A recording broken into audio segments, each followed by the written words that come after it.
හැමෝටම ඉතින් අද පිළිගන්න සුපර් වලට එකක් අපේ YouTube channel එකේ. ඉතින් අද ටිකක් විතර වෙනස් වීඩියෝ ඇත්තටම කිව්වොත්. ඉතින් මේ ඉතින් මේ පොඩක් විතර මේ ට්‍රෙන්ඩින් වෙච්ච ටොපික් එකක් කරලා කතා කරන්නේ. ඉතින් මේක ChatGPT එකේ ආපු අලුත් ෆීචර් එකක්.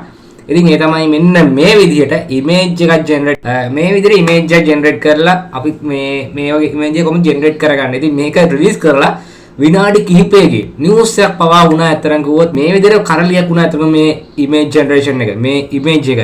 ඉතින් අප්බලු කොහොමද මේ ඉමේජ් එක ජෙනරේට් කරගන්නේ කියලා. ඉතින් වැඩි කතා නැහැ අපි ඉක්මනට අපි වීඩියෝ එකට ටිකක් ෂෝට් වීඩියෝ එකක් මේක. ඉතින් වැඩි කතා නැහැ අපි ඉක්මනට වීඩියෝ එකට සටපට කරලා අපේ channel එක subscribe කරලා දන්න යාළුවන්ට share කරන්න අමතක කරන්න එපා. යන් වීඩියෝ එකට.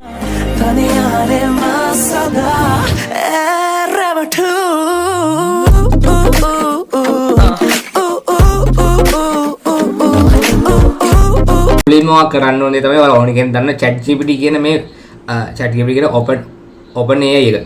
ඉතින් මේක open කරගන්න ඕනේ. ඉතින් මම මීට කලින් AI ගැන ගොඩක් වීඩියෝස් මම කරලා තියෙනවා. ඉතින් ඔයාලට පුළුවන් ඒ වීඩියෝස් උත් බලන්න අමතක කරන්න එපා.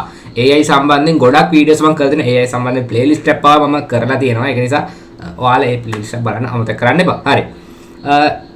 open AI නැත්නම් ChatGPT එක අපි open කරගන්න ඕනේ web browser එක හරි mobile phone එකකින් හරි ඕනිම එකකින් ඔයා මේක open කරගන්න ඕන.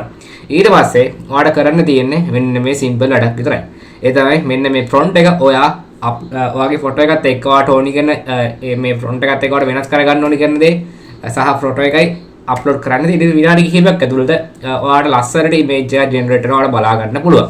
ඉතින් ඒ වගේ කරපු images ඉතින් ඒ තමයි විශේෂයෙන්ම මතක් කරන්න තියෙන්නේ. ඉතින් මම හිතනවා මේ වීඩියෝ එක ටිකක් විතර වෙනස් ඒ වගේම මම කලින් කිව්වා වගේම ටිකක් විතර වැදගත් වෙන්න ඇති කියලා. ඉතින් අනිවාර්යයෙන්ම වීඩියෝ එක වටිනවා ලයික් කරන්න කමෙන්ට් කරන්න ෂෙයා කරන්න අමතක කරන්න එපා. නොදන්න යාළුවන්ට කිව්වා වගේම ෂෙයා කරන්න අමතක කරන්න එපා. ඒ වගේම subscribe කරන්න අමතක කරන්න. ඒ ඔයාලා හැමෝටම ජය වේවා.